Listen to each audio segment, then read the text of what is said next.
Hello students, welcome to TPS education channel शिरोई। Last class के अंदर हमने जो डिस्कस किया था उसके अंदर देखिए कंप्लीटली जो फर्टिलाइजेशन या डेवलपमेंट ऑफ एम्ब्रियो ये सभी पार्ट हो चुके थे। यदि हम इसको देखें, देखिए इस यूनिट के अंदर थोड़ा फर्स्ट से देखें तो हमने ये कहा था कि एक जो एंजियोस्पर्म जो प्लांट रहते हैं, इन एंजियोस्पर्म प्लांट के अंदर किस प्रकार से रिप्रोडक्शन की प्रोसेस होती है तो कंप्लीट चल रही थी। लास्ट में एक एम्ब्रियो बन रहा था। अब देखिए एम्ब्रियो बन जाता है, उसके बाद जो होता है सीड का फॉर्मेशन होता है। अब ये प्लांट के अंदर सीड कैसे बनता है, सीड प्लांट की किस स्ट्रक्चर से बनता है, किस पार्ट से बनता है, और सीड बनते समय कौन सी स्ट्रक्चर किस में कन्वर्ट होती है। मेनली जो सीड का फॉर्मेशन होता है वो ओव्यूल से होता है।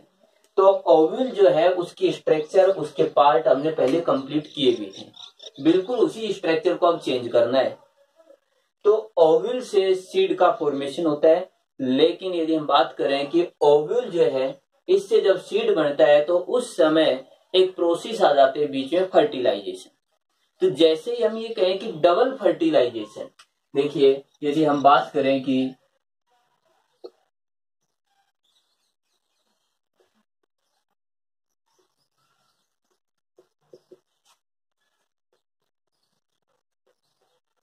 डबल फर्टिलाइजेशन की जैसे ही प्रोसेस होती है तो उस समय ओव्यूल सीड में कन्वर्ट हो जाता है। तो यहां पर हमें ये देखना है कि ओव्यूल की कौन सी स्ट्रक्चर सीड का जब फॉर्मेशन होता है उस समय किस में कन्वर्ट हो जाती है।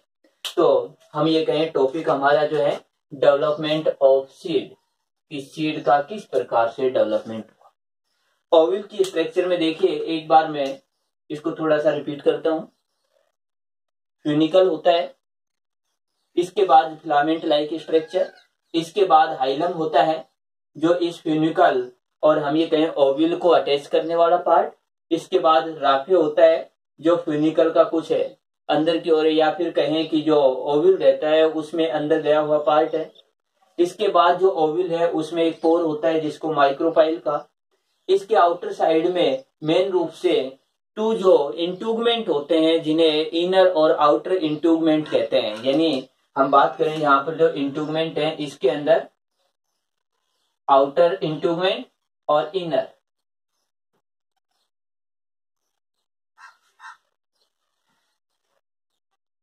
इनर इंटूगमेंट।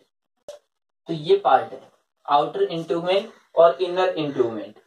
इसके बाद यदि हम बात करें तो जैसे ये जो पार्ट है जिसको हम बोल रहे हैं न्यूसेलस, ये न्यूसेलस का पार्ट हुआ। न्यूसेलस के अंदर जो है एम्ब्रियो सैक है। एम्ब्रियो सैक के अंदर यदि हम बात करते हैं तो यहाँ पर जो सेल्स हैं, इनके अंदर जो एक सेल है इसको हम बोलते हैं एग सेल। ये इसका न्यूक्लियस हैप्लॉइड है। ये सिनर्जिड सेल है, इनके न्यूक्लियस। इसके बाद ये एंटीपोडल सेल है और इसके बाद ये सेकेंडरी न्यूसेलस। इस तरीके से ये पार्ट है। अब जब फर्टिलाइजेशन यानी डबल फर्टिलाइजेशन, जब डबल फर्टिलाइजेशन होता है उस समय ये पार्ट किस में कन्वर्ट हो जाते हैं और वही सीड होता है।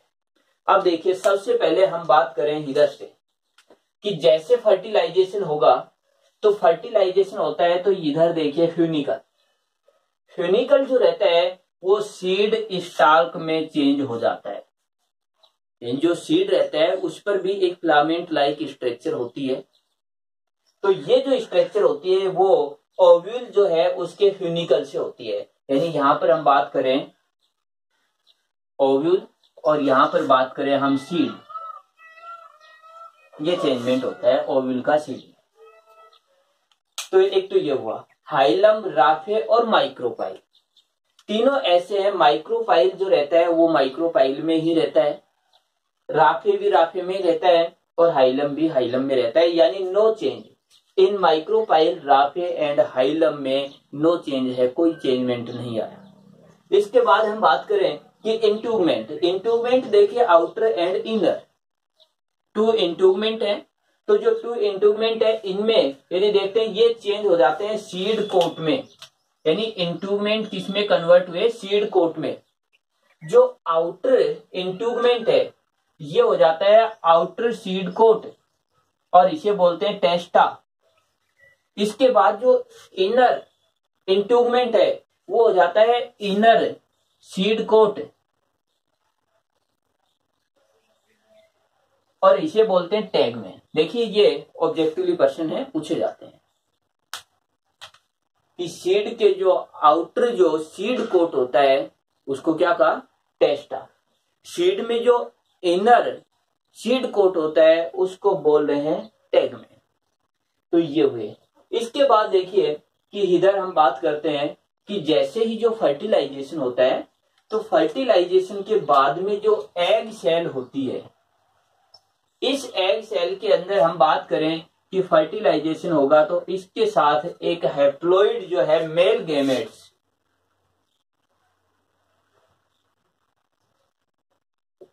मेल गैमेट्स जो है वो इससे फ्यूज होता है और इससे एक स्ट्रक्चर बनती है 2n जाइगोट और इस जाइगोट से एम्ब्रियो का फॉर्मेशन हो जाता है। तो ये चेंजमेंट हुआ एग सेल में, एग सेल से एम्ब्रियो का फॉर्मेशन हुआ। इसके बाद हम बात करते हैं सेकेंडरी न्यूक्लियस या फिर कहें पोलार न्यूक्लियाई। इसके साथ भी एक मेल गैमेट्स फ्यूज होता है। मेल गैमेट्स देखिए ये 2n है और इधर से एक n, तो ये स्ट्रक्चर हो जाती है 3n एंडोस्पर्म मदर सेल और ये चेंज हो जाती है एंडोस्पर्म में, ये पार्ट। तो ये पार्ट हो जाते हैं इस तरीके। जो हमने कंप्लीट ये प्रोसेस की है, यानी जो प्रोसेस की है उन्हीं को रिपीट कर रहे हैं वापस। इसके बाद यदि देखें हम सेकंड पार्ट, एंटीपोडल सेल और सिनर्जिड सेल, यानी ये सिनर्जिड सेल हुई, ये एंटीपोडल सेल हुई, ये दोनों ही डी नेचर हो जाती हैं या फिर कहें कि ये जो है डिस्ट्रॉय हो जाती हैं, दोनों ही सेल खत्म हो जाते हैं। तो ये पार्ट हुआ। इसके बाद देखिए हम बात करें इसका चलेजा, तो चलेजा के अंदर नो चेंज रहता है, ऐसा ही रहता है। इसके बाद हम बात करें न्यूसेलस और एम्ब्रियो सेक। न्यूसेलस और एम्ब्रियो सेक होता है वो डीजर्नेट हो जाता है, लेकिन कभी कभार या कहें कि सम टाइम ये सीड में प्रेजेंट रहता है। तो जैसे ये कुछ समय के सीड के अंदर प्रेजेंट भी रहता है, सभी सीड में नहीं है, कुछ एक सीड के अंदर ही ये प्रेजेंट मिलता है।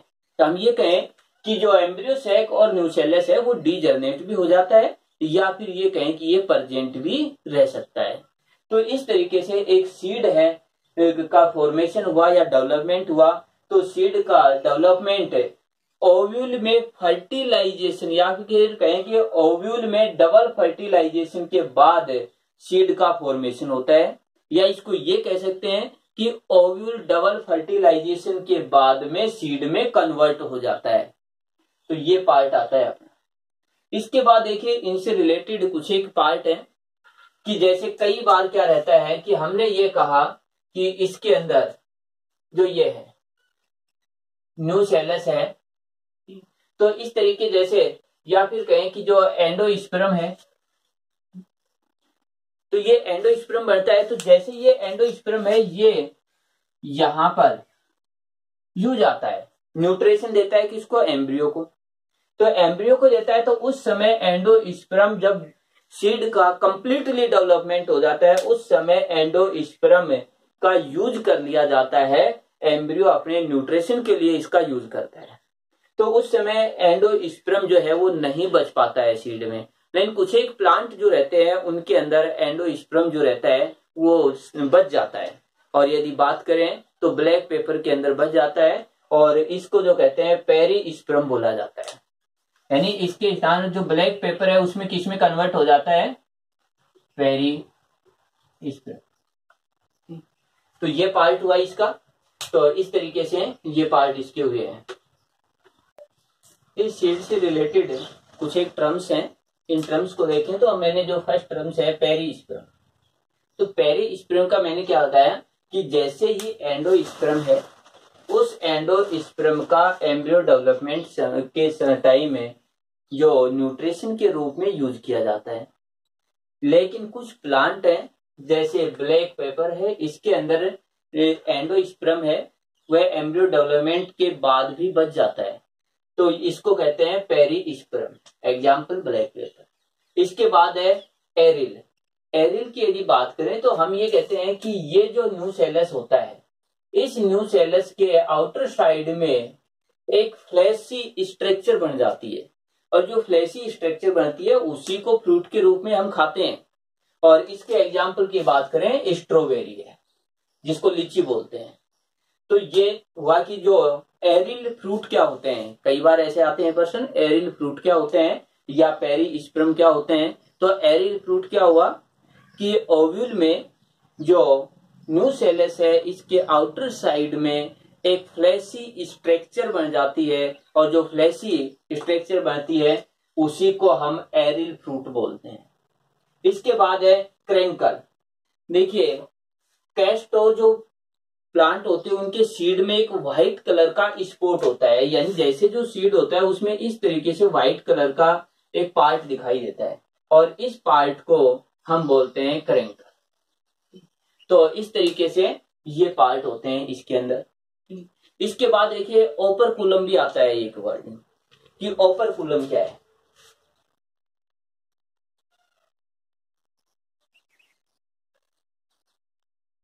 ओपरकुलम मोनोकोट जो प्लांट रहते हैं उनके जो सीड रहते हैं उनके अंदर जो माइक्रोपाइल रहता है, इस पर एक वाल जैसी स्ट्रक्चर लग जाती है, और उस स्ट्रक्चर को बोलते हैं हम ओपरकुलम। तो ओपरकुलम मोनोकोट जो प्लांट होते हैं उन प्लांट के माइक्रोपाइल के पास एक वाल जैसी लेयर पाई जाती है, जिसको ओपरकुलम कहते हैं। तो ये पार्ट थे इसके सीड के, कि सीड के अंदर कौन सा पार्ट किसमें कन्वर्ट हो जाता है। देखिए, हमने ये कहा कि एंडोस्पर्म जो है इसका यूज जो रहता है न्यूट्रिशन के रूप में एम्ब्रियो करता है, लेकिन कुछ प्लांट के अंदर एंडोस्पर्म या कहीं कुछ प्लांट के बीज में एंडोस्पर्म जो रहता है वो प्रेजेंट रह जाता है, बच जाता है, यूज नहीं हो पाता है कंप्लीटली। तो इसी बेस पर या फिर कहें एंडोस्पर्म के बेसिस पर जो सीड है उनको टू टाइप्स में डिवाइड किया है।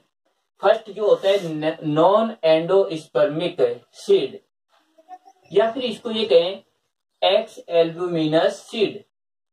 इस प्रकार के देखिए इनके नाम से यदि हम देखें कि इनके जो नेम लिखे हुए हैं इनसे नॉन एंडोस्पर्मिक सीड, इसका मतलब ऐसे जो सीड होते हैं इन सीड्स के अंदर एंडोस्पर्म एब्सेंट होता है, या फिर कहें कि एम्ब्रियो डेवलपमेंट के समय एंडोस्पर्म का कंप्लीटली उपयोग हो जाता है, यूज कर लेते हैं उसको।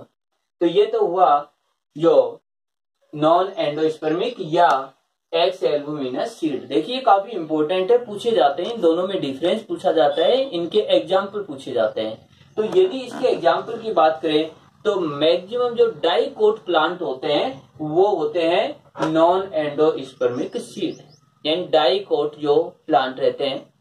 इसके बाद इसके एग्जाम्पल जैसे पी है, ग्राउंड नट है, मस्टर्ड हुआ, तो इस तरीके के एग्जाम्पल इन डाइकोट प्लांट इसमें आ जाते हैं। इसके बाद हम बात करें कि एंडोस्पर्मिक सीड या एल्बुमिन सीड। देखिए एंडोस्पर्मिक सीड कि जब एम्ब्रियो का डेवलपमेंट हुआ तो एंडोस्पर्म जो है उसका कंप्लीटली यूज नहीं हो पाया, बल्कि सीड में एंडोस्पर्म प्रेजेंट रह जाता है, कुछ पार्ट बच जाता है, तो उन्हें कहा हमने एंडोस्पर्मिक सीड या एल्बुमिन सीड। यदि इसके एग्जाम्पल की बात करें तो मोनोकोट प्लांट के जो सीड होते हैं वो इसमें आते हैं। यदि एग्जाम्पल जैसे मेज हुआ या फिर कहें कैस्टर हुआ, तो ये इसके एग्जाम्पल हो गए।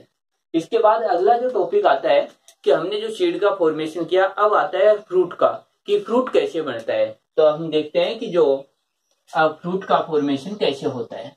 देखिए हम बात कर रहे हैं कि फ्रूट के डेवलपमेंट की, फ्रूट का डेवलपमेंट कैसे होता है। हमने ये कहा कि जब फर्टिलाइजेशन की प्रोसेस हो जाती है तो ओव्यूल कन्वर्ट हो जाता है सीड में, लेकिन जो ओवरी वाल होती है वह ग्रोथ कर जाती है, और ओवरी ग्रोथ कर जाती है तो वही ओवरी फ्रूट में कन्वर्ट हो जाती है। तो बिल्कुल हम ये कहें कि जैसे ओवरी जो रहती है, ओवरी कन्वर्ट किस में हो रही है, फ्रूट में हो रही है। तो फ्रूट जो है उसकी बात करें तो देखिए ओवरी वाल कन्वर्ट इनटू पेरिकॉर्ड, तो ओवरी वाल जो रहती है वो पेरिकार्प वाल में कन्वर्ट हो जाती है।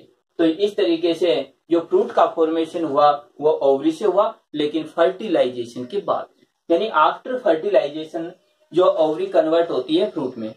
अब इसी को हम ऐसे ही कह सकते हैं कि मैच्योर ओवरी।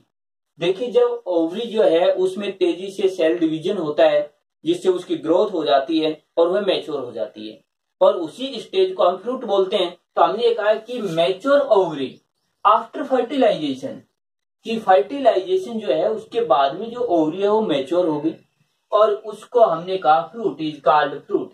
और इसको बोला जाता है ट्रू फ्रूट, कि जो रियल जो फ्रूट होता है वो ओवरी जो रहती है उसकी जो वाल होती है वो फर्टिलाइजेशन के बाद में जो ग्रोथ करती है तब वह रियल फ्रूट में कन्वर्ट होती है। यदि ओवरी जो है फर्टिलाइजेशन की प्रोसेस नहीं हो और ओवरी यदि फ्रूट में कन्वर्ट नहीं हो, प्लांट का कोई दूसरा पार्ट फ्रूट में कन्वर्ट होता है, तब उसे ट्रू फ्रूट नहीं बोला जाता।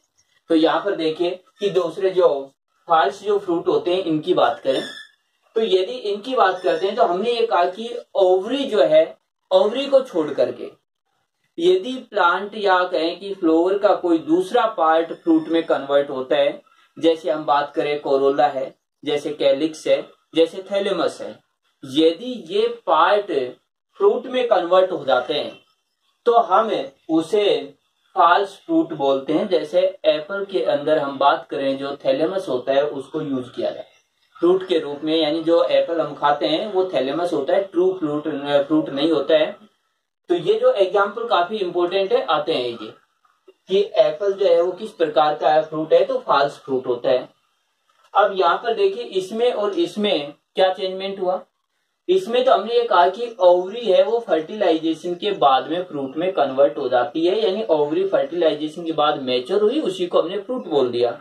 लेकिन यहाँ पर क्या कर रहे हैं कि जो ओवरी है वो नहीं, प्लांट का कोई अदर पार्ट यदि फ्रूट में कन्वर्ट हुआ तो उसे हमने कहा जो है फॉल्स फ्रूट।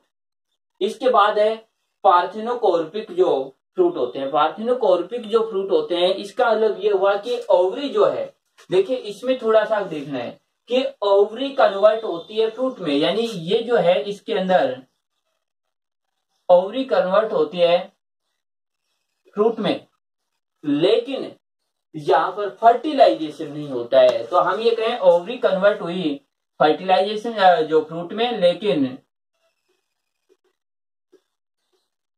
फर्टिलाइजेशन अब्सेंट है, ये प्रोसेस नहीं होगी। तो यदि ओवरी विदाउट फर्टिलाइजेशन के जो मैच्योर हो जाती है तब हम उसे बोल देते हैं पार्थेनोकॉर्पिक फ्रूट।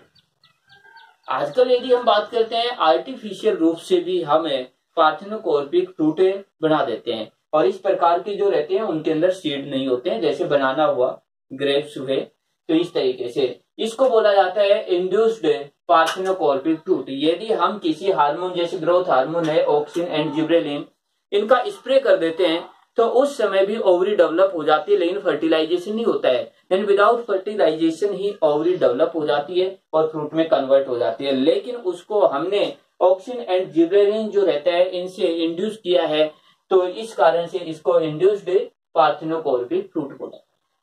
तो ये पार्ट हुआ। अब इस लेसन का जो एक लास्ट टॉपिक है अल्ट्रेशन ऑफ जर्नेशन, तो इसको देखते हैं।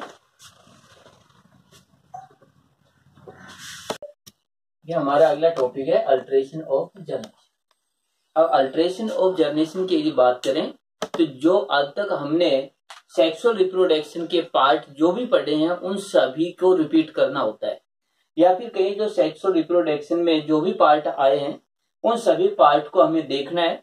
तो यहाँ पर देखिए अल्ट्रेशन ऑफ जर्नेशन, तो इस जगह पर दो टर्म्स यूज में आएंगी, एक होगी गैमेटोफाइट, एक होगी स्पोरोफाइट।